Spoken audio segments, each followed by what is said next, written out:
There are some pieces of Meister Eckhart's work that are just fun to translate. And one of the pieces that I had the most fun with, although it was challenging to figure out exactly what the right word was going to be, was the excruciating racket section of Sermon 86. And so in Sermon 86, Eckhart says this, and this is Walsh's translation. Now, our good people imagine they can reach a point where sensible things do not affect the senses. That cannot be. That a disagreeable noise should be as pleasant to my ear as the sweet tones of a lyre is something I shall never attain to. So I handled that passage in this way. I will never arrive at the point where an excruciating racket is as delightful to my ears as a sweet piece of string music. So, I mean, that's kind of fun, right?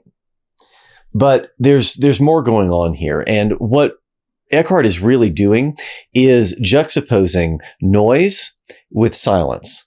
And specifically, of course, divine silence. And we shouldn't be surprised, and this is a commonplace, right, to hear about divine silence and the beauteous and oneness kind of profound silence of God. And so that's a commonplace. But of course, Eckhart does some interesting things with this, such that noise, of course, we understand noise to be, in proportion to something that is, loud and noisy and not silent, that it is at a distance from God, that it is something that is more of society participating in the particular, in the conceptual world, the world of multiplicity and of things, rather than of the eternal and finally of the oneness of God. But there's something specifically interesting about this with respect to a beautiful sound. And so he says specifically that it cannot be the case that a disagreeable noise will ever be as pleasant to my ear as as a beautiful sound, a disagreeable noise. So literally an excruciating racket, which I think is wonderful. And it sounds very, colloquial in a certain way, but this seems to be, this is what he said. This seems to be what he has in mind. And we can imagine this, right? You have something terrible, like a bunch of plates that fall or, something comes crashing down and it's too much. It's a din. It's just a bunch of noise. That is not of the same utility to me as a beautiful piece of music.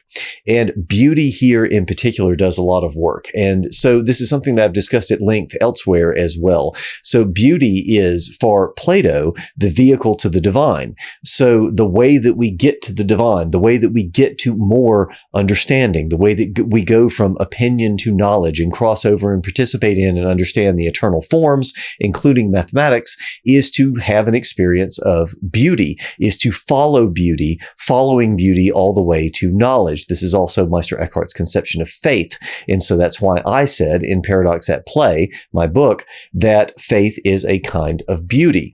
Because for Eckhart, it is a beauty. It is something that leads us to, by way of a kind of longing or desire for, leads us to the divine oneness. And so a sweet piece of string music is any kind of beautiful sound. In other words, something that is beautiful is going to have more utility to me and is going to be more tolerable to me and more interesting to me than an excruciating racket. So there's more to this, though. So good people imagine they can reach a point where sensible things don't affect the senses. Now, this is something that we also hear with Stoicism, where people say, oh, well, it may be the case that, an enlightened individual, the perfect philosopher, or, whatever it is, the person in Buddhism who's attained nirvana, that the sensible things simply don't affect them at all anymore. And Eckhart addresses this in the context of the saints. And this is the same thing in Buddhism with the arhats, So he says, do you suppose that the saints are going to be unmoved? No, the saints are not unmoved. Of course they are moved, just in the same way that we cannot help but to be moved when all of a sudden it's like, a warm bath, that's very pleasant, or an excruciating racket, that's terrible. We have a visceral reaction to something. Now, the visceral reaction is something that we can't control. We can't control the taste of food initially, but we can control the suffering or whatever it is that follows from that upon reflection and with the playing out of a series of habits of thought and emotion. And so that's the kind of stuff that we can control. And that's, I think, more of what he has in mind here in saying that, people imagine that spiritual attainment, that enlightenment, that oneness with God is going to make us completely immune to all things in the senses, as though we were, walking through life totally unaffected by the world. But he says the saints don't do that. And we hear the same thing in the other traditions. And that's what he's starting with here. But ultimately, this notion of noise and beauty rests on divine silence. And so it's in the context of divine silence that I want to turn again to Sermon 102. And there's a piece of Sermon 102 that I think is very helpful for us here. And he says, accordingly, a master says, to achieve an interior act, a man must collect all his powers as if into a corner of his soul where, hiding away from all images, he can get to work. Here he must come to a forgetting and an unknowing. That's going to be important. An unknowing. So there must be stillness and silence for the word to make itself heard. And so this is the word of creation, the divine word. For that to be heard, everything else must be quiet. And he says, we cannot serve this word better than in stillness and in silence. There we can hear it. And there too we will understand it aright. In the unknowing. Now, this unknowing, the idea of unknowing is something that Eckhart is going to take a cue from someone like Dionysius. So Dionysius the Areopagite, Pseudo-Dionysius, with his mystical theology, divine names, his apophatic theology. And this is going to be taken up in grand style and famously by Nicholas of Cusa. So Nicholas of Cusanus, was a big fan of Meister Eckhart, and his Deducta Ignorantia, so on learned ignorance, he goes into great detail on this. But he's taking a page out of Eckhart and expanding it, elaborating on it to some extent. And it's precisely this unknowing. And so the unknowing has pride of place in Meister Eckhart's work in the sense that unknowing is what happens to us as we have transcended and gone beyond all possible knowing. So as we go beyond knowing and do this kind of mystical shedding. So this is the way that I follow something like Robert K.C. Foreman here in talking about a unlearning and a shedding away of layers. I think it's useful the way that he describes this. And so as we're peeling away and shedding away all conceptions, all layers of things, it's like what Dionysius does in the divine names. And so we're shedding away all of the possible names of God. God is not this. God is not that. God is not a turtle. God is not a rock. God is not beauty. God is not love. God is not good. God is not justice. And he does this.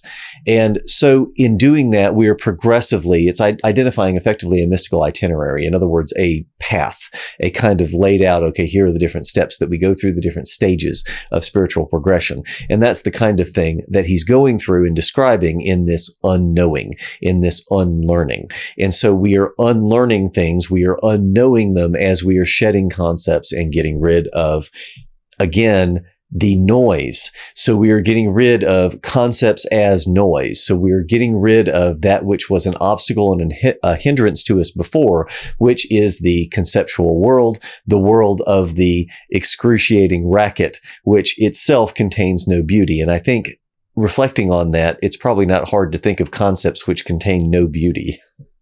You think of a poem or a piece of music or a novel or a newspaper article or something that is just totally prosaic. It is just the world and its desires and somebody singing about how great they are or, how much they want such and such, or it just has virtually no real content to it.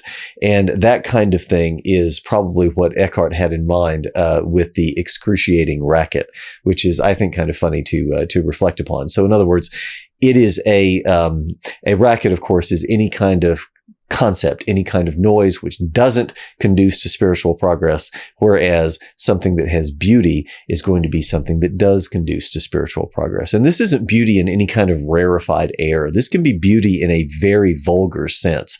That's what Plato had in mind. And Plato started with beauty of physical bodies. And so you begin with sexual beauty and then go on to other things after that, becoming increasingly abstract, moving on to mathematical beauty, and then et cetera, until you get to the oneness of the good. And so the same kind of thing can be identified here in saying that, well, we all have to have a starting place. And that's what Plato says. We all have to have a starting place. Let's begin with what we're familiar with and what we are already attracted to, what we are already drawn to. And then as we go beyond those things and shed those layers, then we can go to the deeper, more pervasive, more abstract, and more interesting in terms of what Eckhart would call synderesis. So the longing for the divine, such that we are, at base when all of the other stuff is quiet. And we think of like Maslow's hierarchy of needs, right? When you've got a lot of the other needs taken care of, then finally you can approach something like, self-transcendence, self-realization. And so the same kind of thing can be said here. And so that may be part of the idea behind the monastic life, part of the idea behind the contemplative life, behind what Eckhart is recommending with detachment, is to try and detach from all of those other things so that we can silence them and make way for and make possible, after unknowing, the reception of and being able to hear the divine silence, the word. So I hope that helps. It's a fun piece to translate at the very least, but I think it gives us insight into how it is that Eckhart is using the idea of divine silence.